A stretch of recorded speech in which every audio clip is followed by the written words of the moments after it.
السلام عليكم ورحمة الله تعالى وبركاته.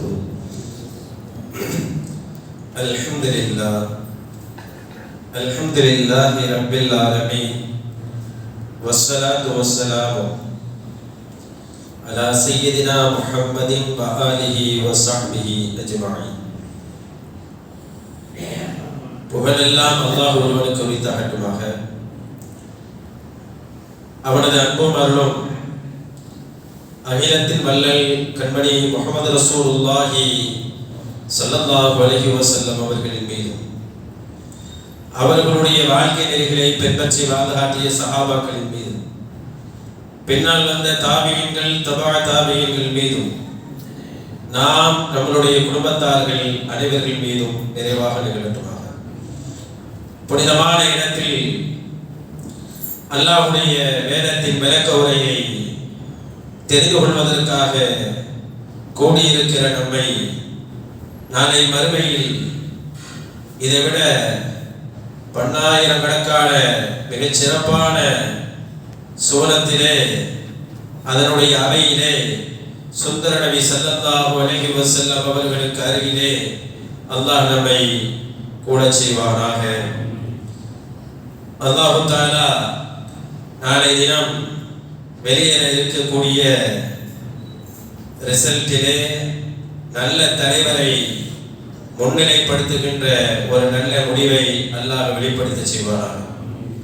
இந்த மார்க்கத்துக்கும் உலக மக்களுக்கும் எப்போதும் நல்லதை நினைக்கக்கூடிய நல்ல அரசை அல்லாஹ் அமைத்து தருவானாக. ஆமீன். அன்பானவர்களே,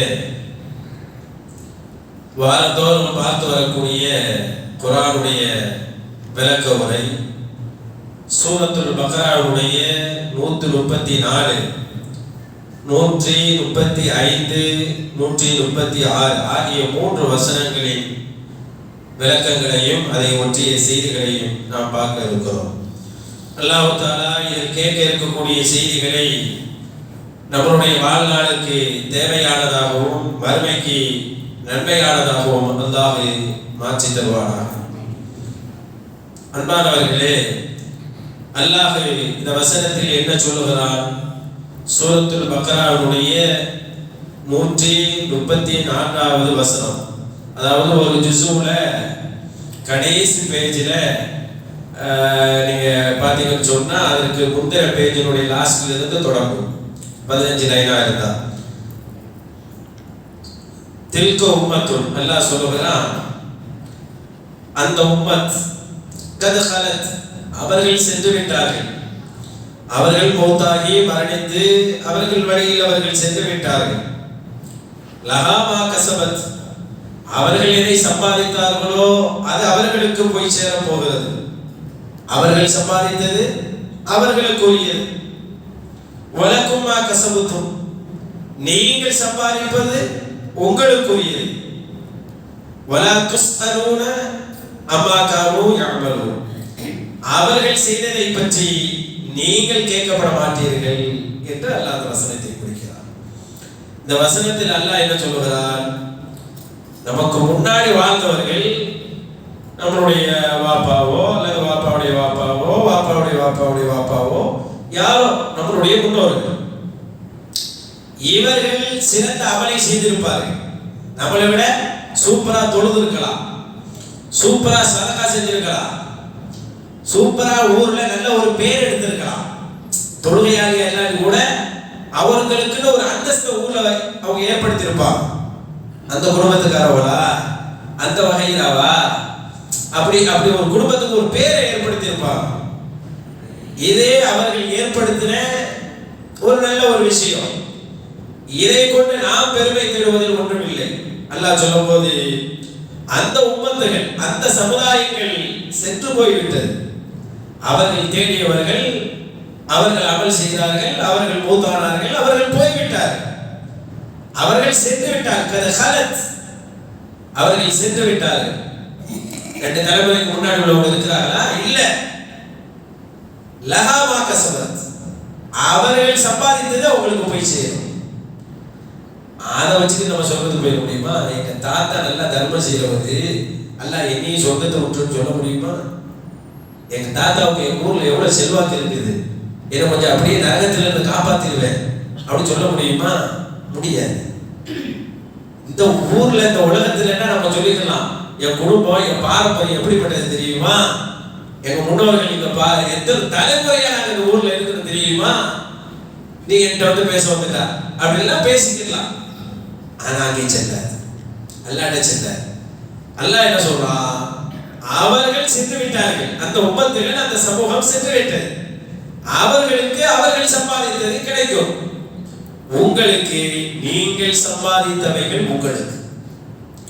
வலா துஸ்அலூன அம்மா கானூ யஅமலூன், அவர்கள் என்ன செய்தார்கள் என்று நீங்கள் விசாரிக்கப்பட மாட்டீர்கள்.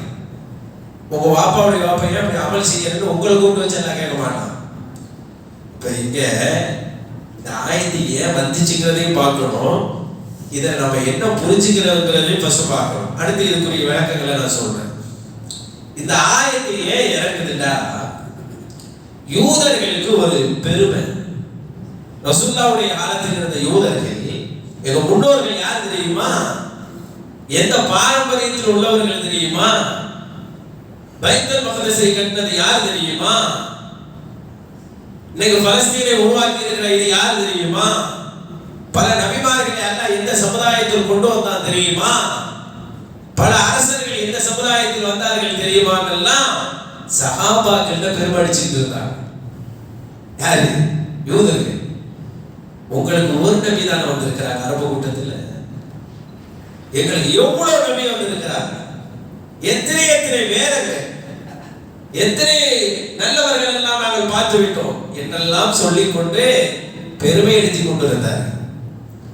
இப்போதுதான் அல்லாஹ் சொல்லுவார், அவர்கள் நபிமார்கள் இருக்கட்டும், உங்கள் முன்னோர்களில் நபிமார்கள் அதிகம் தான் இருக்கட்டும், அவர்கள் வந்தார்கள், பணி செய்தார்கள், சென்றார்கள், அவர்கள் சம்பாதித்தது அவர்களுக்கு.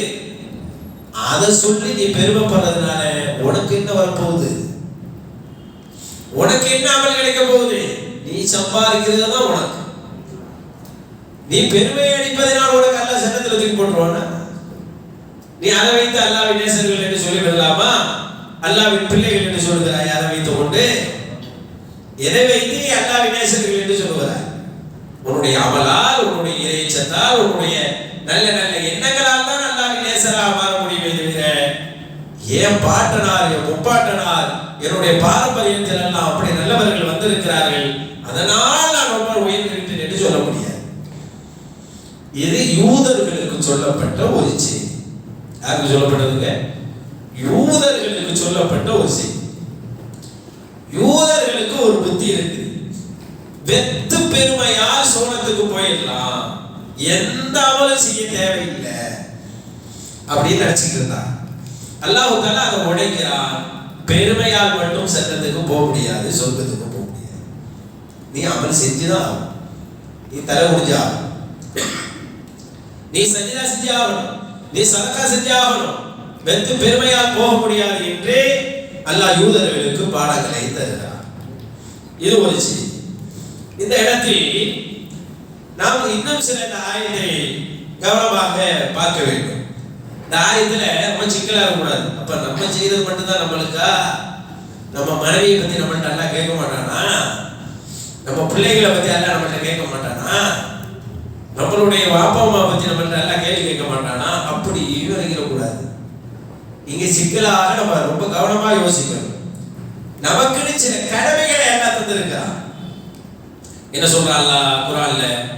நீனும் உன்னுடைய குடும்பத்தார்களை நரகத்திலிருந்து காத்துக்கொள் சொல்றானா இல்லையா? கு அன்ஃபுஸக்கும் வஅஹ்லீக்கும் நாரா, உன்னையும் உன் குடும்பத்தையும் நரகத்திலிருந்து காத்துக்கொள்ளுங்கிறான். இப்ப குடும்பத்தில் இருக்கக்கூடிய பாப்பா அம்மாவை அல்லது நம்ம பிள்ளைகளை நம்ம சரியா பார்க்கலன்னா விசாரணை நம்மளுக்கு அந்த வகையில நம்ம சிக்கிக்கிறோம்.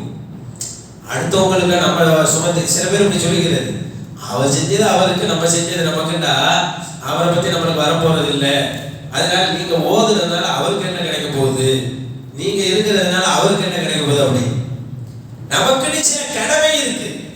கடமையை தவறுகின்ற போது விசாரணை வரும். குல்லுக்கும் ராய் ரசூல் ஸல்லல்லாஹு அலைஹி சொல்றார்கள், எல்லோரும் பொறுப்புதாரிகள், எல்லோருமே நிர்வாகிகள், எல்லோரும் கவனிக்க வேண்டியவர்கள், பொறுப்பாளிகள். வகுல்லுக்கும் மஸ்ஊல், எல்லோரும் விசாரிக்கப்படுவீர்கள் என்று சொன்னார். நீங்கள் எல்லாம் பொறுப்பாளிகள். ஒவ்வொரு ஆளுக்கு ஒரு பொறுப்பு இருக்கா இல்லையா? வீட்டுல தகப்பனா இருந்தா ஒரு பொறுப்பு, தாயா இருந்தா ஒரு பொறுப்பு, மகனா இருந்தா ஒரு பொறுப்பு, மனைவியா இருந்தா ஒரு பொறுப்பு. ஆக ஒவ்வொருத்தருக்கும் ஒரு பொறுப்பு இருக்கு. நீங்கள் அனைவர்களும் பொறுப்பாளிகள், அனைவர்களும் விசாரிக்கப்படுவீர்கள். இதான் பாயிண்ட். எதை பத்தி விசாரிப்போம்? மனைவியா இருந்தா அந்த குடும்பத்தை பத்தி விசாரிப்பாங்க. கணவனை, குடும்ப தலைவரை, மொத்த பேரையும் பத்தி விசாரிப்போம். உன் பிள்ளைய வளர்த்தியா, மனைவிக்கு என்ன கொடுத்தா, மக்களுக்கு என்ன செய்தால் என்ன, இந்த விசாரணை எல்லாம் இருக்கும்.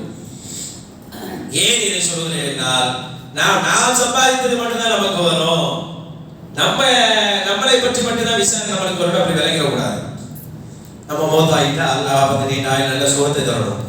அப்ப நம்மளுக்கு பிறகு நம்ம பிள்ளைங்க நம்மளுக்காக துவா செய்யலாம், நமக்கு வரதான் செய்யும். நாம் துவா செய்யற துவா நம் பெற்றோர்களுக்கு போகத்தான் செய்யும். அதல்ல இந்த ஆயத்தினுடைய நோக்கம்.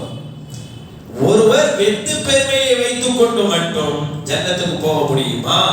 முடியாது. ரசூலுல்லாஹி ஸல்லல்லாஹு அலைஹி வஸல்லம் கூப்பிடுறாங்க. யாரை கூப்பிடுறாங்க? குறைஷிகளை கூப்பிடுறாங்க. கூப்பிட்டு சொல்றாங்க, குறைஷிகளே, நீங்கள் உங்கள் ரப்பிடத்திலிருந்து, யா மாஷர் குறைஷ், குறைஷ் கூட்டத்தினர்களே, இஷ்டரு அன்ஃபஸக்கும் இலல்லாஹ், அல்லாஹ்விடத்திலிருந்து நரகத்தை விட்டும் உங்களை நீங்கள் விலை கொடுத்து வாங்கிக் கொள்ளுங்கள். அல்லாஹ்விடத்திலிருந்து உங்களை நீங்க விலைக்கு வாங்கிக்கிறீங்க. என்ன அர்த்தம்டா? நரகத்திலிருந்து தப்பிச்சுக்கிறீங்க. ஏண்டா லா உக்னி அன்கும் மினல்லாஹி ஷைஆ, நாளை மறுமை நீங்கள் நரகத்தில் சிக்கிக் கொண்டால் அதிலிருந்து எதையும் என்னால் காப்பாற்றிவிட முடியாது. நீங்க தான் அமல் செஞ்சு நரகத்திலிருந்து தப்பிக்க பார்க்கணும். அடுத்து இப்னு அப்பாஸ் இப்னு அப்துல் முத்தலிஃப், அப்துல் முத்தலிஃபினுடைய மகனான அப்பாஸ் அவர்களே, இது ரசூலுல்லாஹ்வுடைய பாரம்பரியம். லா உக்னி அன்கும் மினல்லாஹி ஷைஆ, அல்லாஹ்விடத்தில் உங்களையும் என்னால் எந்தவித உதவி செய்தும் பாதுகாக்க முடியாது. யா சஃபியா அம்மத் ரசூலுல்லாஹி ஸல்லல்லாஹு அலைஹி வஸல்லம், அல்லாஹ்வின் தூதருடைய மாமியான சஃபியா அவர்களே, லா உக்னி அன்கி மினல்லாஹி ஷைஆ, உங்களையும் அல்லாஹ்விடத்திலிருந்து அல்லாஹ் தண்டிக்க நினைத்து விட்டால் என்னால் பாதுகாக்க முடியாது. அல்லாஹ் தண்டிக்க நினைச்சிட்டா என் மாமின்னு சொல்லி கூட நான் பாதுகாக்க முடியாது. அடுத்து சொன்னாங்க பாருங்க, யா ஃபாத்திமா, யா ஃபாத்திமா, ஃபாத்திமா கூப்பிடுறாங்க. யார் ஃபாத்திமா? ரசூலுல்லாஹ்வுடைய அருமை மகன். சரி, நீ மாஷேதி, நீ விரும்புவதெல்லாம் கேளு, நான் உனக்கு தருகிறேன். மின் மாலி, என் சொத்தால் இருந்தால் தருகிறேன். என் சொத்துல எவ்வளவு கேட்டா கூட அள்ளி தந்துருவேன். ஆனால் லா உக்னி அன்கி மினல்லாஹி ஷைஆ, நாளை மறுமையில் நீ அல்லாஹ்விடத்தில் சிக்கிக் கொண்டாலும் அல்லாஹ்விடத்தில் உன்னையும் என்னால் காப்பாற்ற முடியாது என்று ரசூலுல்லாஹி ஸல்லல்லாஹு அலைஹி வஸல்லம் சொன்னார். எவ்வளவு பெரிய வார்த்தை! உலகத்தில் மிகச்சிறந்த குடும்பம் எதுங்க? ஸல்லல்லாஹு அலைஹி வஸல்லமுடைய குடும்பம்.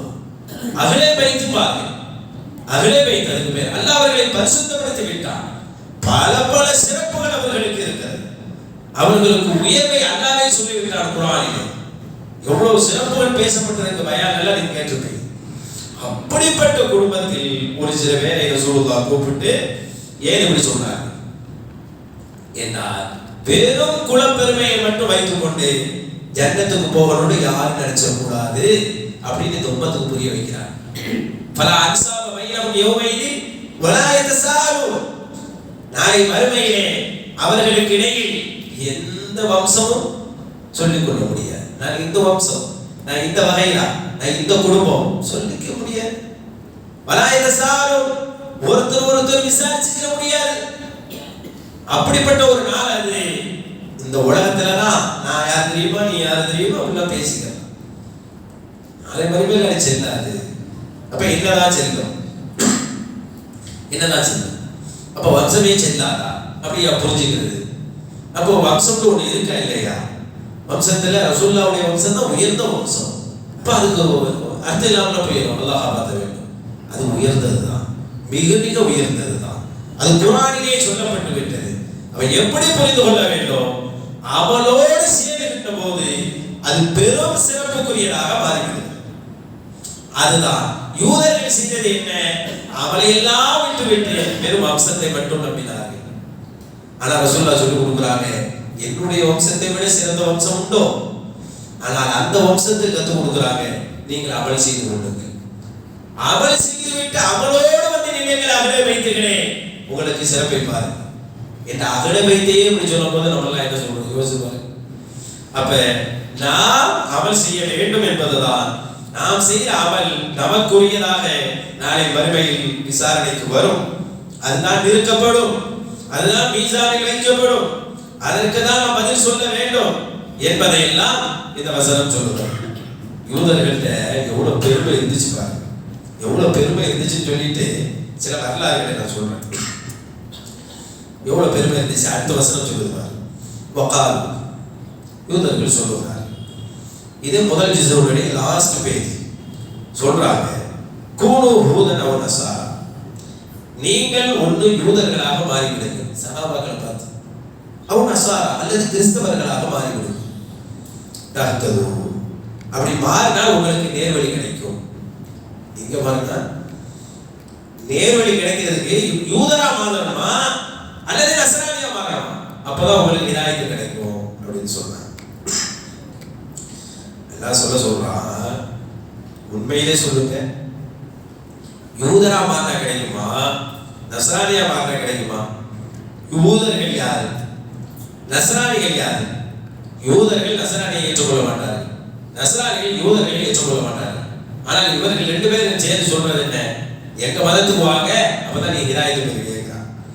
அல்லாஹ் சொல்றான், குல் நபியை சொல்லுங்கள், பல் மில்லத் இப்ராஹிம், இப்ராஹிம் நபியுடைய மார்க்கம் தான் ஹனீஃபா, நடுநிலையான மார்க்கம், சத்திய மார்க்கம், நேர்மையான மார்க்கம், அதுதான் எல்லா பாவங்களை விட்டு விலகிய மார்க்கம். அந்த மார்க்கத்துக்கு நீங்க வாங்க என்று கூப்பிடுங்கள் என்று அல்லாஹ் சொல்றார். வமா கான மினல் முஷ்ரிகீன், இப்ராஹிம் நபி ஒருபோதும் அவர்கள் ஷிர்க் வைக்கவில்லை என்று நபி அவர்களிடத்தில் நீங்கள் சொல்லிவிடுங்கள். இது 135வது வசனம். 136 என்ன சொல்லுகிறது பாருங்க, கூலு ஆமன்னா பில்லாஹி, மேலும் சொல்லுங்கள், நாங்கள் அல்லாஹ்வை நம்பிக்கை கொள்கிறோம். இது நம்மளும் சொல்லணும், இந்த ஆயத்தை ஓதும் போது நம்மளும் சொல்லணும், நம்மளுக்கும் சொல்லி தரப்பட்ட ஒரு கடமையான ஒரு ஈமான் இது. அல்லாஹ்வை நம்பிக்கை கொள்கிறோம். வமா உன்சில இலைனா, நமக்கு அருளப்பட்ட குர்ஆனையும் நாம் ஈமான் கொள்கிறோம். வமா உன்சில இலா இப்ராஹிம், நபி இப்ராஹிம் அலைஹிஸ்ஸலாத்துக்கு அருளப்பட்டதை, வ இஸ்மாயில், நபி இஸ்மாயில் அலைஹிஸ்ஸலாத்துக்கும், வ இஸ்ஹாக், நபி இஸ்ஹாக் அலைஹிஸ்ஸலாத்துக்கும், வ யாக்கூப், நபி யாக்கூப் அலைஹிஸ்ஸலாத்துக்கும், வல் அஸ்பாத், அவருடைய சந்ததியினருக்கும் அருளப்பட்ட அனைத்தையும் நாங்கள் ஈமான் கொள்கிறோம் என்று சொல்ல வேண்டும். அது மட்டுமா, வமா ஊதிய மூசா வ ஈசா, மூசாவுக்கும் ஈசாவுக்கும் தரப்பட்டதை நாங்கள் ஈமான் கொள்கிறோம் என்று சொல்லுங்கள். அது மட்டுமா, வமா ஊதிய நபியூன மின் ரப்பிஹி, உலகத்தில் வந்த எல்லா நபிமார்களுக்கும் அல்லாஹ் என்னவெல்லாம் கொடுத்திருப்பாரோ அதையெல்லாம் நாங்கள் ஈமான் கொள்கிறோம் என்று சொல்லுங்கள்.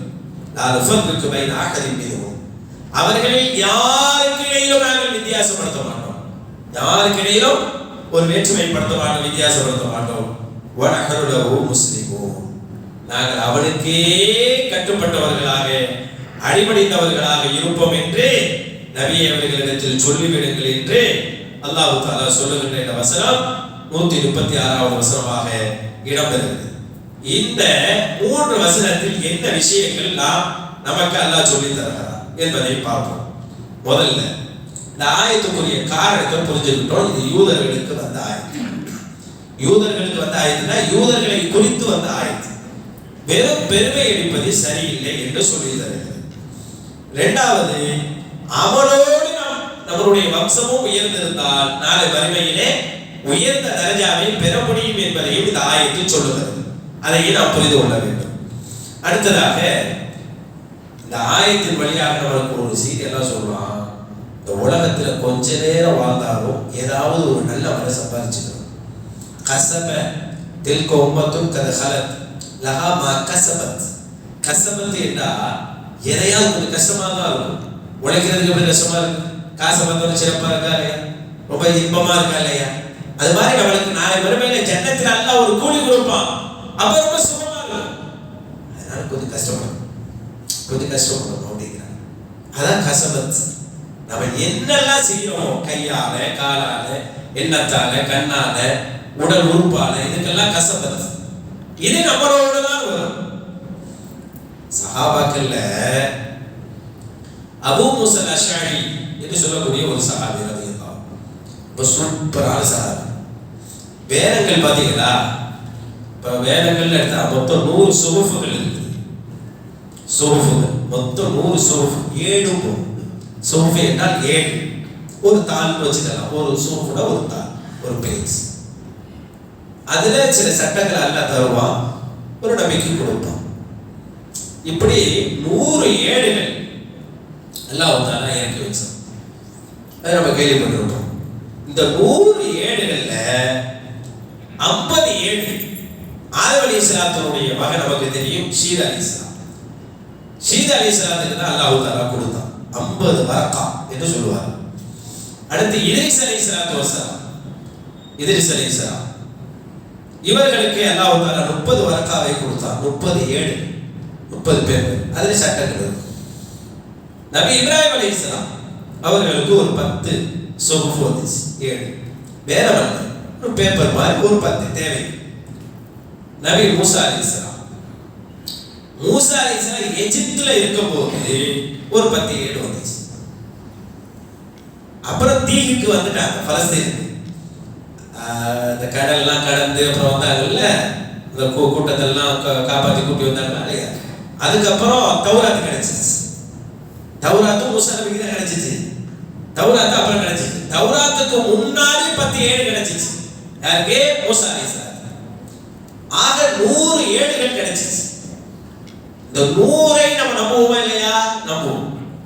இதுக்கு மேல 7 தௌராத்துன்னு ஒண்ணு இருக்கு. வேதங்கள், வேதங்கள்ல நம்மளுக்கு 4 தெரியும். 4 வேதங்கள்: ஜபூர், தௌராத்து, ஜபூர், இன்ஜீல், குர்ஆன். இதுல தௌராத்து சட்டங்கள் இருக்கும். அதே மாதிரி இன்ஜீல் எடுத்துக்கிட்டாலும் சட்டங்கள் இருக்கும். ஜபூர் இருக்குது பாருங்க, தாவூத் அலைஹிஸ்ஸலாம் கொடுத்தது. அது சட்டம்லாம் இருக்காது, தஸ்பீஹாத்து தான் இருக்கும். அல்லாஹ் புகழக்கூடிய தஹ்மீதாத்துகள் தான் இருக்கும், சட்டங்கள் அதுல இருக்கு. அப்ப தாவூத் அலைஹிஸ்ஸலாத்துக்கு என்ன சட்டம் இருந்தது? அதுக்கு முன்னால் இருந்த மூசா அலைஹிஸ்ஸலாத்துடைய சட்டத்தை தான் அவங்க ஃபாலோ பண்ணாங்க, அந்த சட்டம் தான். அப்ப இன்ஜீல்ல, ஜபூர்ல என்ன வந்துச்சுன்னா அல்லாஹ் பத்தி உண்டான தஸ்பீஹ், சங்கீதம் என்று சொல்ற பாருங்க. சங்கீதத்தை தான் ஜபூர் என்று இன்னைக்கு நம்ம அரபில சொல்றோம், சங்கீதத்தை தமிழ்ல போட்டு வச்சிருப்பாங்க. இந்த பழைய ஏற்பாடுல பார்த்தா அதுல ஒரு சங்கீதம்னு ஒரு வார்த்தை வரும். அதெல்லாம் எல்லாம் ஜபூரை குறிக்கிற வார்த்தை தான். ஃபுல்லா அது ராகமா தான், மெலடி ஃபுல்லா ராகங்கள் தான் அதுல இருக்கும். அதனாலதான் அல்லாஹ் சொல்லுவான், அவர்கள் படிக்க ஆரம்பித்து விட்டால் மலைகள் கூட படிக்க ஆரம்பித்தோம். மலைகளே அல்லாஹ் படிக்க சொன்னான். அவ்வி பிமாஹு அல்லாஹ்வே சொன்னான், யா ஜிபால், மலையை கூப்பிட்டே சொன்னான். தாவூத் படிக்க ஆரம்பித்து விட்டார், நீனும் சேர்ந்து படி அப்படின்னு அல்லாஹ் சொன்னான். மலைகளுமே மண்டையாட்டணும். அப்படி ஒரு சங்கீதம். சங்கீதத்துக்கு எல்லாம் கட்டுப்பட்டுருவான். இன்னைக்கு பிடிச்ச பாடல் கேட்டால் நம்மளுக்கு தானா மண்டையாடும். பறவைகள் அப்படியே நின்று விடும். தாவூத் அலைஹிஸ்ஸலாம் ஜபூரை ஓத ஆரம்பிச்சா பறவைகள் அப்படியே நின்று விடும். அப்படியே மெய்சிலிருந்து கேட்கும். சட்டங்கள் கிடையாது, ராகங்கள். அந்த ராகத்தில் என்ன இருக்கும்? அல்லாஹ்வுடைய தஸ்பீஹாத்துகள் தான் இருக்கும், அல்லாஹ் புகழ்ற விஷயம் தான் இருக்கும். ஆனா தௌராத் அப்படி இல்லை, இன்ஜீல் அப்படி இல்லை. குர்ஆனை போல ஓரளவு சட்டங்கள் உண்டு, ஓரளவு சட்டங்களை கொண்டு. அதனாலதான் நபி தாவூத் அலைஹிஸ்ஸலாம் தௌராத்துடைய சட்டங்களை பின்பற்றினார்கள். அதில் சொல்லப்பட்ட சட்டங்களின் பிரகாரம் தான் மக்களுக்கு சொல்லி வந்தார். இப்படிப்பட்ட அழகான ஒரு சங்கீத வேதம் கொடுக்கப்பட்டவர்கள் தாவூத் அலைஹிஸ்ஸலாம். அப்படிப்பட்ட சங்கீதம் நம்ம உம்மத்துல கொடுக்கப்பட்டவங்க அபூ மூஸா அல்-அஷ்அரி. அதை தான் சொல்ல வந்தேன். சஹாபாக்கள்ல ஸல்லல்லாஹு சொல்லுவாங்க, அபூ மூஸா அவர்களே, உங்களுடைய குரல் எவ்வளவு அழகா இருக்கு தெரியுமா? தாவூத் அலைஹிஸ்ஸலாத்துக்கு கொடுக்கப்பட்ட சங்கீதத்தை போல இருக்கிறது, அவ்வளவு அழகா இருக்குது அப்படின்னு ரசூலுல்லாஹி ஸல்லல்லாஹு அலைஹி வஸல்லம் அபூ மூஸா அல்-அஷ்அரி ரலியல்லாஹு தஆலா அவர்களை பார்த்து சொல்வார். அந்த அளவுக்கு மிக அழகாக ஓதக்கூடிய குரலை அல்லாஹ் தஆலா அபூ மூஸா அஷ்அரி ரலியல்லாஹு தஆலா அவர்களுக்கு கொடுத்திருந்தார்.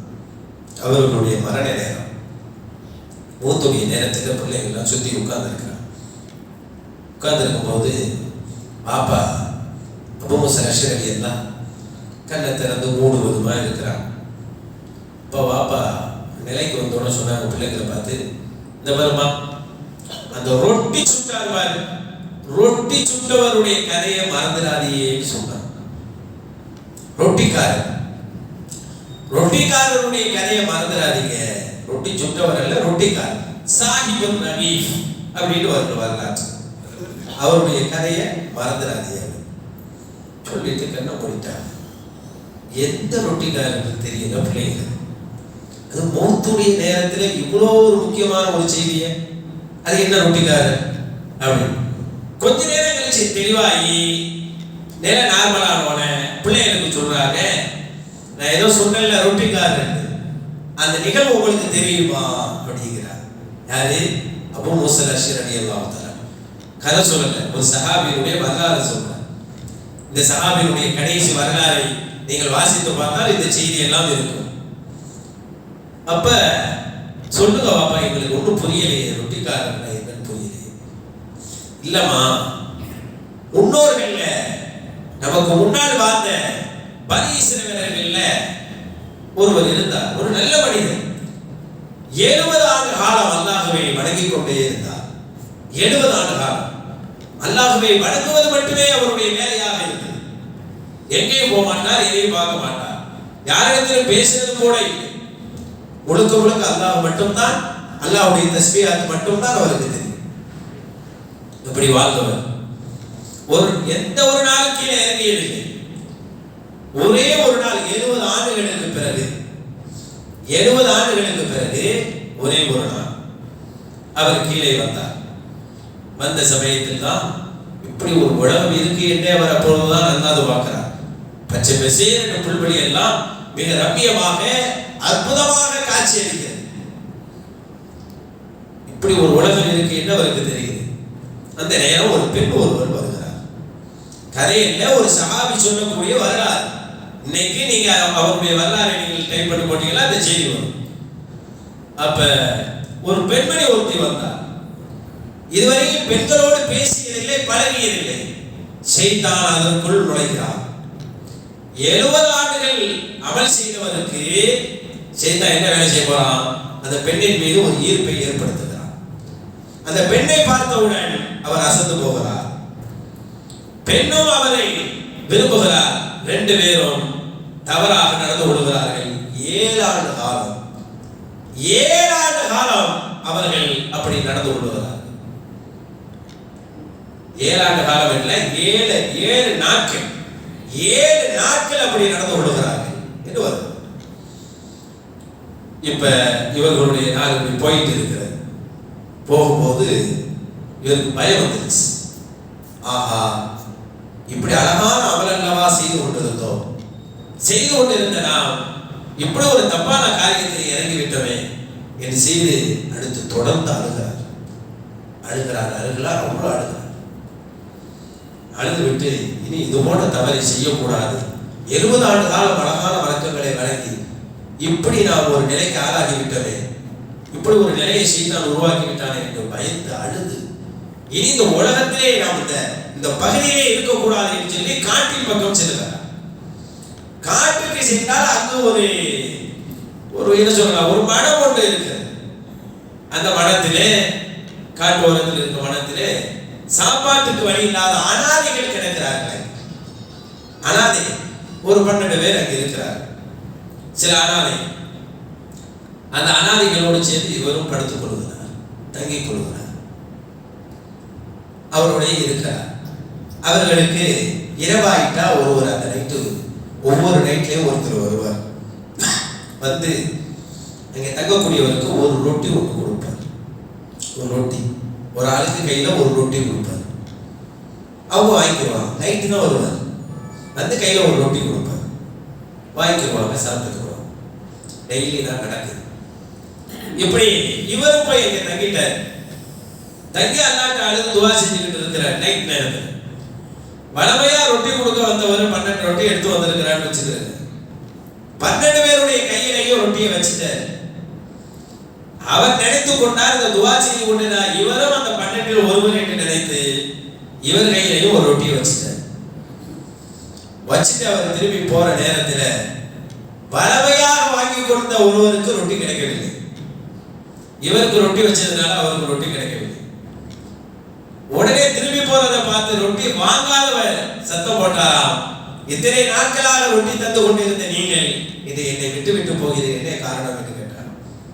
நான் எல்லோருக்கும் ரொட்டியை தந்தேன், 12 எடுத்து வருவேன், 12 பேருடைய கையை வைப்பேன், இப்போதும் 12 பேருடைய கையை வைத்து விட்டேனே, என்ன பிரச்சனை? இல்லை, எனக்கு நீங்கள் தரவே இல்லை. தரலையா? அப்போ ரொட்டி யாருக்கு போனது? யாரோ ஒருவர் தனக்கு 2 ரொட்டியை வாங்கி இருக்கிறார். யார் அவர்? எனக்கு தெரிந்தார்கள். யாரோ ஒருத்தர் 2 ரொட்டி வாங்கி இருக்கிறார்.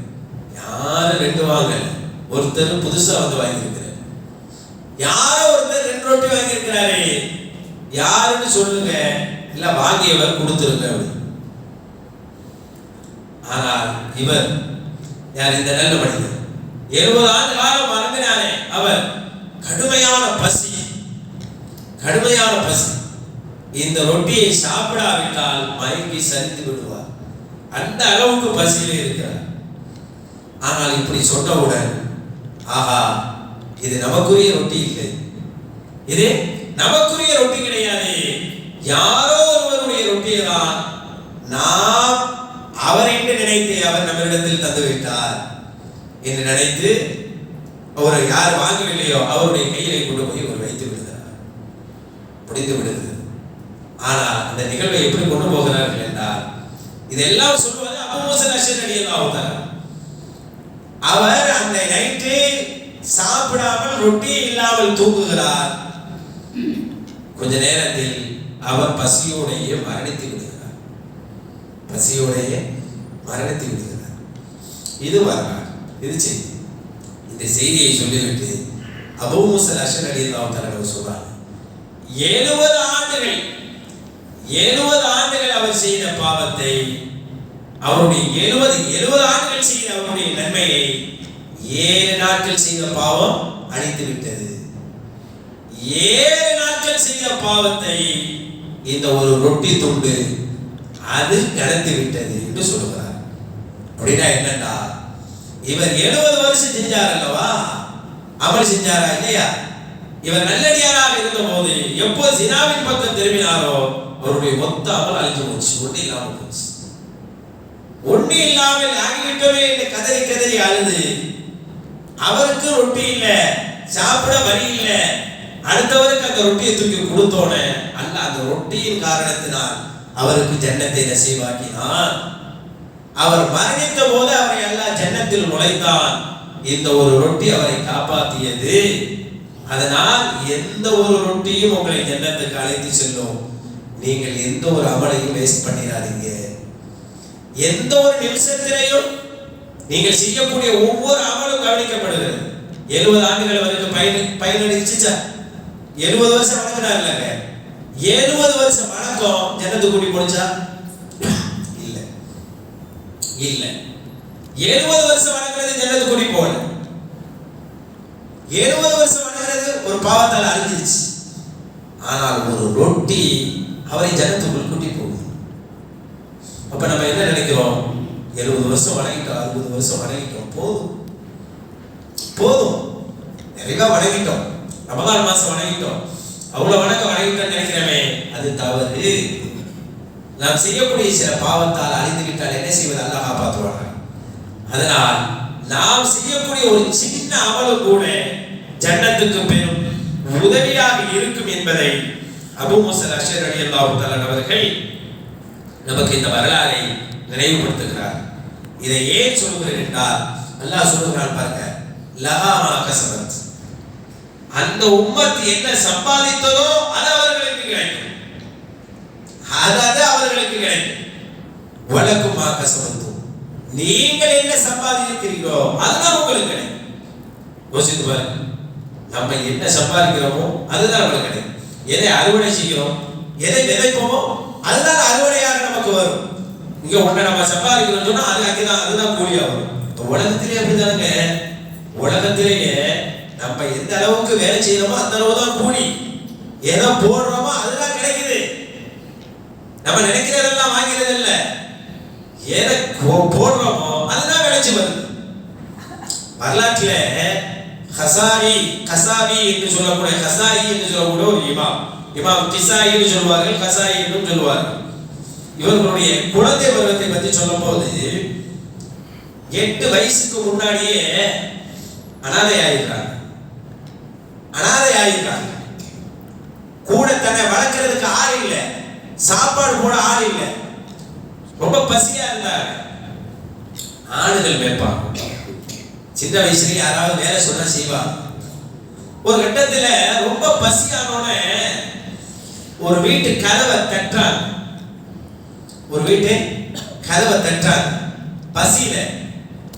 பசியின் காரணமாக ஒரு கதவை தட்டுறாங்க. தட்டோட அந்த வீட்டு கதவை திறந்த ஒரு பெண்மணி என்னமான்னு கேட்டுச்சு. இவங்களுக்கு வயசு அப்ப 8 வயசு தான் இருக்கும். என்னமான்னு கேட்டுச்சு. பசிக்குது அப்படின்னு சொன்னாங்க.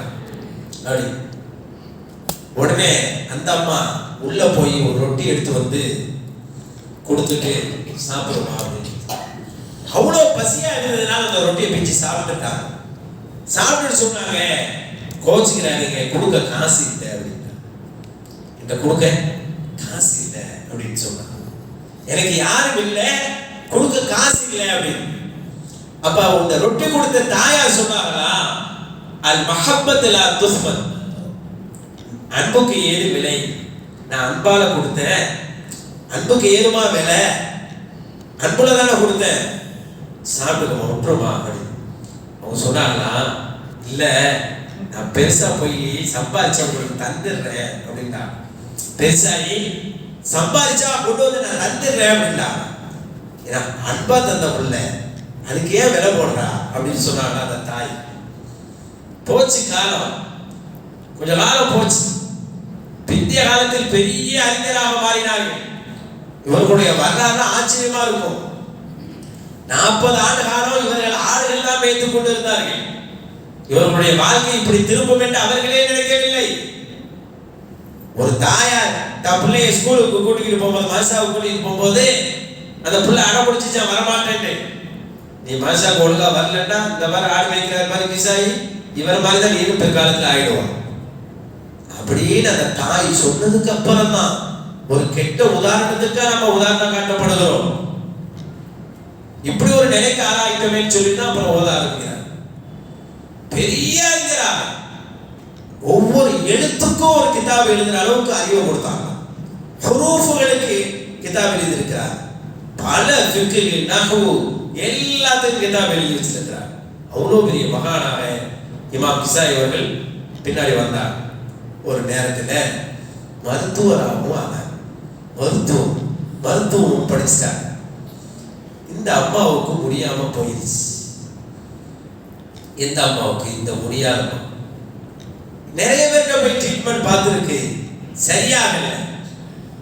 கடைசியா இந்த அம்மா இமாம் கிசாயி அவர்களிடத்தில் வந்து மருத்துவம் எடுத்த போது அந்த அம்மாவுக்கு அல்லாஹ் சுகத்தை தருகிறான். அந்த அம்மா நினைக்குது, பல வருஷமா நானும் என் நோய்க்கு மருத்துவம் எடுக்கிறேன், சரியாகல. உங்கள்கிட்ட வந்தோட சரியாயிடுச்சு.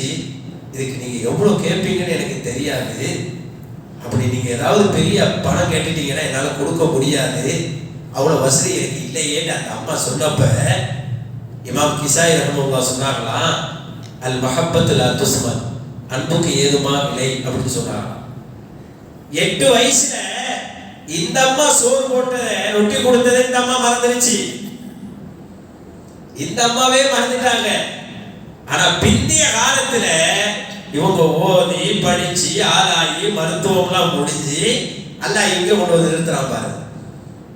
அந்த அம்மாவுக்கு மருத்துவம் பார்க்க வச்சு அந்த அம்மா காசு கொடுக்க என்னிடத்தில் காசு இல்லையே என்று சொன்ன போது அதே வாசகத்தை சொன்னார்கள், அன்புக்கு ஏதுமா விலை என்று சொன்னார். இப்படி நம்ம என்ன கொடுக்கிறோமோ அதுதான் கிடைக்குது. எதை கொடுக்கிறோமோ அதுதான் கிடைக்குது. அது எப்படி கிடைக்கும்னு சொல்ல முடியும். அல்லாஹ் எப்படி தருவான்? ஒண்ணு இந்த உலகத்திலேயே தருவான், இந்த உலகத்திலேயே கிடைக்கும். சில பேருக்கு அல்லாஹ் மறுமையில வச்சிருக்கும். யோசிச்சு பாருங்க. இமாம் கிசாய் ரஹ்மத்துல்லாஹி தஆலா அவர்கள் நினைச்சு பார்த்தாங்களா தான் ஆடு மேய்க்கக்கூடியவர் இவ்வளவு பெரிய அறிஞராக நினைச்சாங்களா? இல்ல. ஆடு மேய்ப்பவர் ஆடுதான் மேய்க்கிறதுக்கு சட்டை இல்லையே. நாம் ஏன் இந்த மார்க்கத்தை படித்து முன்மாதிரியா இருக்க கூட நினைச்சாங்க.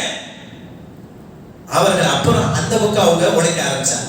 இதுவரைக்கும் ஆடுகளை உழைத்துக் கொண்டிருந்தவர்கள், ஆடுகளோடு பழகி கொண்டிருந்தவர்கள், அப்படி அவர்களுடைய பயணம் இப்படி மாறுகிறது. யோசிச்சு பாருங்க. அதுதான் சொல்லுவார்கள், லஹா மா கஸபத் வ அலைஹா மக்தஸபத் என்று எழுதுகிறார். நாம் சம்பாதிப்பதுதான் நம்மளுக்கு கிடைக்கும். அதனால சொல்லுவாங்க, இந்த ஆயத்தின் இன்னைக்கு ஓதுன ஆயத்தினுடைய கடைசி வரியை பாருங்க எப்படி முடிஞ்சிச்சு. வ நஹ்னு லஹு முஸ்லிமூன், நாம் அல்லாஹ்வுக்கே முஸ்லிம்களாக கட்டுப்பட்டவர்களாக இருப்போம் என்றும் ஈமான் கொள்ளும். அப்படிதான் இருந்துச்சு இந்த ஆயத்தினுடைய முடிவு. முஸ்லிம் நம்ம எல்லாம் முஸ்லிம்னு சொல்லுவோம். முஸ்லிம் என்னன்னு சொல்லுங்க கேட்டா சொல்லிடுவோம். ஆனா முஸ்லிம், நான் ஒரு முஸ்லிம் சொல்லுவோம். முஸ்லிம் நம்மள்ட்ட யாராவது ரிட்டர்ன் கேட்டா நீ முஸ்லிம்னு சொல்றிய, முஸ்லிம்னா என்ன அப்படின்னு கேட்டா என்ன சொல்லுவது? அல்லாஹ்வுக்கு அடிபணிகிறது, அல்லாஹ்வுக்கு கட்டுப்படுறது, அல்லாஹ் சொன்னா அப்படியே சரணாகதி அடைகிறது, அப்படிதான் நம்ம சொல்லுவோம். முற்றிலுமாக வழிபடுவதுன்னு சொல்லுவோம். அதை எப்படி இமாம்கள் நமக்கு விளக்குறாங்கன்னா, ஒருத்தர் போனார் மார்க்கெட்டுக்கு, ஒரு அடிமை ஒண்ணு வாங்கினார். அடிமை அந்த காலத்துல அடிமை சந்தைகள் இருந்துச்சா இல்லையா? அடிமை ஒண்ணு வாங்கினார். அடிமையை வாங்கிட்டு வந்து வீட்டுக்கு வந்தோடனே என்னப்பா சாப்பிட்றான்னு கேட்டார். நீங்க என்ன கொடுத்தாலும் நான் சாப்பிடுவேன்னு சொன்னார். அடுத்து கேட்டாரா, என்ன ட்ரெஸ் வேணும் உனக்கு அப்படின்னு கேட்டார். நீங்க என்ன ட்ரெஸ் கொடுத்தாலும் நான் உடுத்திக்கிருவேன், நீங்க என்ன ட்ரெஸ் கொடுத்தாலும் நான் உடுத்திக்கிருவேன்னு சொன்னார். இப்ப அவர் கேட்டாரா திரும்ப, சரி நைட்டு எங்க தூங்குற அப்படி, நீங்க எங்க தூங்க சொல்றீங்களோ தூங்குறேன்னு சொன்னார். என்னப்பா எதை கேட்டாலும் இப்படியே சொல்ற, என்ன சாப்பிட்றேன்னு கேட்டேன், இதை சாப்பிட்றேன்னு சொல்லணும், ஆனா நீங்க என்ன சொல்றீங்களோ சாப்பிட்றேங்கிறா. என்ன ட்ரெஸ் வேணும்னு கேட்டா இந்த ட்ரெஸ் வேணும்னு சொல்லணும், நீங்க என்ன கொடுக்குறீங்களோ உடுத்திக்கிறேங்கிறா. நீ எங்கப்பா தூங்குறான்னு கேட்டா நீங்க எந்த இடத்த காட்டுறீங்களோ அங்க தூங்குறேங்கிறீங்க, உனக்குன்னு ஒரு ஆசை இல்லையா அப்படின்னு அவர் கேட்டார். அதுக்கு அடிமை சொன்னாராம், நான் தனியா ஆசைப்படுறதா இருந்தா உங்கள்ட்ட ஏன் அடிமையா இருக்கிறேன்? சுதந்திரம் அல்லவா இருப்பேன், சுதந்திரமா இருக்கும் போது நான் ஆசைப்படலாம். நான் இப்போது அடிமை அல்லவா இருக்கிறேன், அடிமையா இருக்கும் போது நீங்க ஆசைப்படுறது தானே நான் ஆசைப்படணும் அப்படின்னு சொன்ன உடனே முதலாளி அழுதுட்டார். அடிமையை வாங்கிட்டு வந்தாரே அவர் அழுதுட்டார். நம்ம ஏதோ தப்பா பேசிட்டோம், கரெக்டா தானே சொன்னோம், கரெக்டா தானே பேசிருக்கிறோம், அப்புறம் எதுக்கு அழுவுற? கண்ணை மூடிட்டு கையை கண்ணத்துல வச்சுட்டு அழுகுறான். அவர்கிட்ட போய் நான் தெரியாம பேசிட்டேன், நீங்க எதை கொடுத்தாலும் நான் இருந்துக்கிறேன், இல்லை ரொம்ப பேசுறதாங்க. இல்லப்பா அதுக்கு அடல, நீலாம் வந்து கொஞ்ச நேரத்துக்கு அடிமை, நீ நினைச்சா நாளைக்கு கூட விடுதலை ஆயிடலாம், சுதந்திரம் ஆயிடலாம். ஆனா நான் ஒருத்தனுக்கு காலமெல்லாம் அடிமை, காலமெல்லாம் அடிமையா இருக்கிறேன். நீ எனக்கு என்ன சொல்லி கொடுக்குறா? நீ சொல்ற இடத்துல தூங்குவேன், நீ கொடுக்கறத உடுத்திக்கிறவேன், நீ தர்றதை சாப்பிட்டுக்கிறவேன் அப்படின்னு ஒரு கொஞ்ச நேரம் அடிமையா இருக்கிற நீ, அடிமையா இருக்கிறதுனால இவ்வளவு விசுவாசமாக இப்படிதான் இருக்கிறேன்னு எனக்கு சொல்றா. ஆனா காலமெல்லாம் நான் அவனுக்கு அடிமையா இருக்கிறேன். அவன் சொல்றதை கேட்கறது இல்லையப்பா. அவன் தொழுவுன்னு சொன்னா ஏன் இஷ்டப்படி தானே நான் தொழுகிறேன். அவன் நோம்பு வைன்னு சொன்னா ஏன் இஷ்டப்படி தானே நோம்பு வைக்கிறேன். அவன் அமல் செய்ய சொன்னா ஏன் இஷ்டப்படி தானே அமல் செய்யறேன். நீ என்ன சொன்னா, சுதந்திரமா இருந்தாதான் அப்படி செய்யணும்னு சொன்னான். அடிமையா இருக்கிறவர் அப்படி செய்யக்கூடாதுன்னு சொன்னான். நான் என் ரப்புக்கு அடிமைன்னு நினைச்சுக்கிட்டு இருக்கிறேன், ஆனா உண்மையிலே நான் அடிமையான விசுவாசத்திலே இல்லையே. நாளை மறுமையிலே அல்லாஹ் இதனால் என்னை பிடித்து விட்டால் என்ன செய்வது என்று நினைத்து அழுகிறேனப்பா என்று அவர் சொன்னதாக வரலாற்றிலே தஃசீர்களிலே பார்க்க முடியும். இதை தான் சொல்வார்கள், இஸ்லாம் என்று சொன்னால் முற்றிலுமாக வழிபடுவது. எப்படி வழிபடுவது? ஒரு அடிமையை வாங்கியவனுக்கு ஒரு அடிமை எப்படி கட்டுப்படுகிறானோ அது போல ரப்புக்கு நாம் கட்டுப்பட வேண்டும், அல்லாஹ்வுக்கு நாம் கட்டுப்பட வேண்டும். அப்படி கட்டுப்படுகின்ற போதுதான் நம்மளுக்கு நாம் சம்பாதித்ததை அல்லாஹ் தஆலா அது தவறு இருந்தாலும் மன்னித்து விடுகிறான். அதே தவறே இருந்தாலும் மன்னித்து விடுகிறான். ஆனால் யூதர்கள் புத்தி அப்படி கிடையாது. பெருமையில் இருந்தார். அந்த 3 ஆயத்து சொன்னது என்ன பாருங்க, பெருமை தான் முழுசா சொன்னாங்க. எங்க முன்னோர்கள் அப்படிப்பட்டவர்கள் சொன்னாங்க. அல்லாஹ் நமக்கு சொல்லி தரான், பெருமை வேண்டாம், நீங்க உழைங்க, அமல் செய்யுங்க, இபாதத் செய்யுங்க. உங்க குடும்பம் சிறந்த குடும்பமா இருந்தா இன்னும் சிறப்பா நீங்க நல்லா ஆயிடுங்க. ஆனா என்ன சொல்லி தந்தா தெரியுங்களா? எல்லா நபிமார்களையும் நம்பணும். முதல்ல யூதர்கள் அதை செய்ய மாட்டாங்க, கிறிஸ்தவர்கள் அப்படி செய்ய மாட்டாங்க. திடீர்னு ஒருத்தர் வந்தாராம், ஒரு கிறிஸ்தவர் வந்தாராம். அபூபக்கர் பாக்கில் அன்பு பெரிய இறைநேசர் இருந்தார். அவர்கிட்ட வந்து, ஏங்க நீங்கள்லாம் யூதர்கள்லாம் சரியில்லை, கிறிஸ்தவர்கள்லாம் சரியில்லைன்னு சொல்லிக்கிறீங்களே,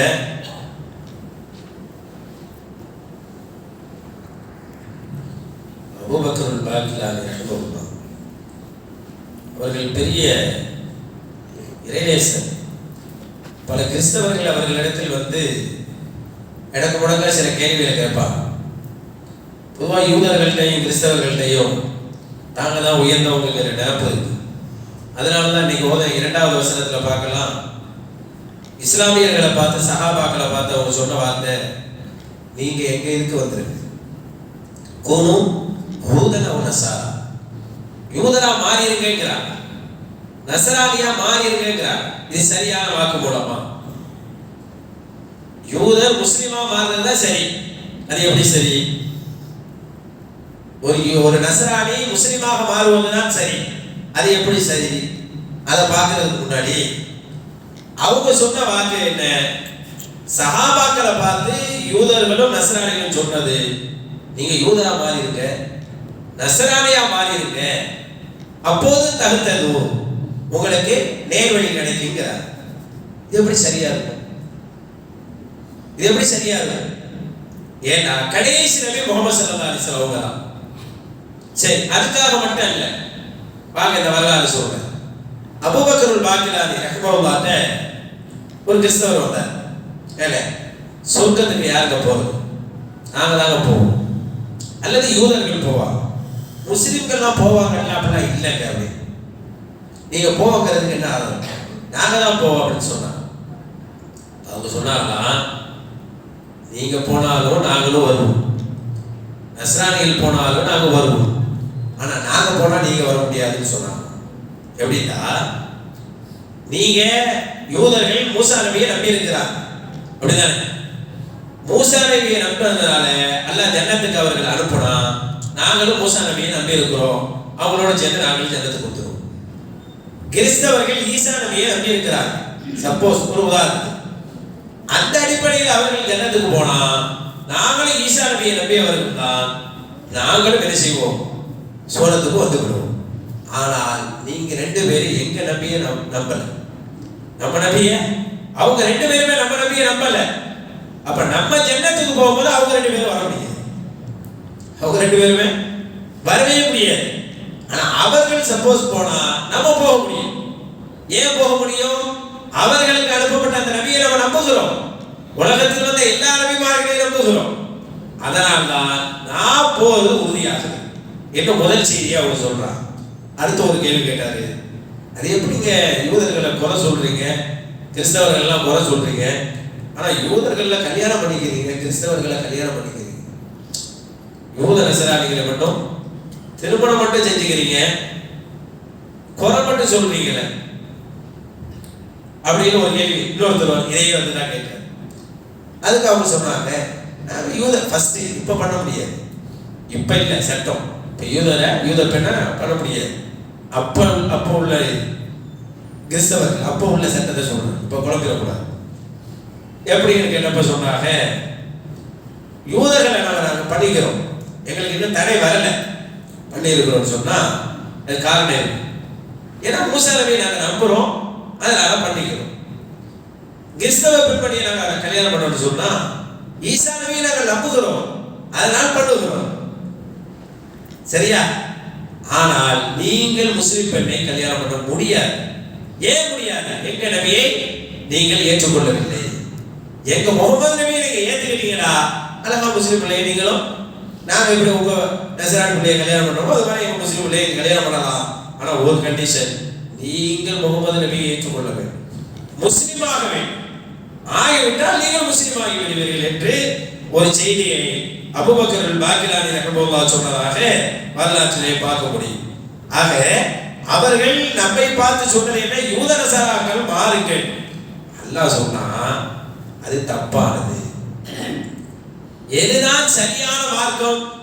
உலகத்திலே இருக்கிற எல்லா மதத்தவர்களையும் கூப்பிட்டு அல்லாஹ் சொன்னா உலகத்துல கொண்டாடுற ஒரு நபி இப்ராஹிம் நபி தான். இப்ராஹிம் நபி என்ன மார்க்கத்தில் இருந்தார்களோ அந்த மார்க்கத்துக்கு வாங்க. பல் மில்லத்த இப்ராஹிம் ஹனீஃபா, எல்லாரும் இப்ராஹிம் நபியினுடைய மார்க்கத்துக்கு வாங்கன்னு அல்லாஹ் சொன்னா. ஆனா யாரும் வரல, யாரும் வரல. நம்ம மட்டும்தான், இந்த இஸ்லாம் மட்டும்தான், மூமின்களாக இருக்கக்கூடிய நாம் மட்டும்தான் மில்லத்த இப்ராஹிம்ல இருக்கிறோம். அதனால அல்லாஹ் சொல்லுவான், நம்மளுடைய இந்த மில்லத்துக்கு இன்னொரு பேர் ஹனஃபியான்னு பேர். ஹனஃபியான்னு சொல்லுவாங்க. ஷாஃபி ஹனஃபியான இல்லை, அதில் கூட குழப்பிட கூடாது. ஹனஃபியான மார்க்கம்னா தப்பை விட்டு தூரமான மார்க்கம், தப்பை விட்டு தூரமான மார்க்கம், நீதியான மார்க்கம், நேர்மையான மார்க்கத்துக்கு ஹனஃபியான்னு சொல்லுவாங்க. அது யாரிடத்திலிருந்து வந்து இந்த பேருன்னு சொன்னா இப்ராஹிம் நபியுடைய மார்க்கத்திலிருந்து கிடைச்ச பேர் என்பதை நாம் இந்த வசனத்தின் வழியாக புரிய முடிகிறது. இன்னும் இல்ல விளக்கங்களை இன்ஷா அல்லாஹ் தொடர்ந்து அடுத்த வாரம் பார்க்கலாம். அல்லாஹ் தஆலா கேட்டது பிரகாரம் அமல் செய்கின்ற உயர்ந்த தௌஃபீக் அல்லாஹ் தந்தருள் புரிவானாக. குர்ஆனோடும் குர்ஆனுடைய விளக்கத்தோடும் அல்லாஹ் தஆலா வாழ அல்லாஹ் அருள் புரிவானாக. நம்மளுடைய தலைமுறைகளுக்கும் அல்லாஹ் தஆலா ஈமானியத்தான வாழ்க்கையை அல்லாஹ் தந்தருள் புரிவானாக. ஆமீன். வல்ஹம்துலில்லாஹி ரப்பில் ஆலமீன். ஸல்லல்லாஹு அலா முஹம்மத் ஸல்லல்லாஹு அலைஹி வஸல்லம். ஸல்லல்லாஹு அலா முஹம்மத் ஸல்லல்லாஹு அலைஹி வஸல்லம். ஸல்லல்லாஹு அலா முஹம்மத் யா ரப்பி ஸல்லி வஸல்லிம்.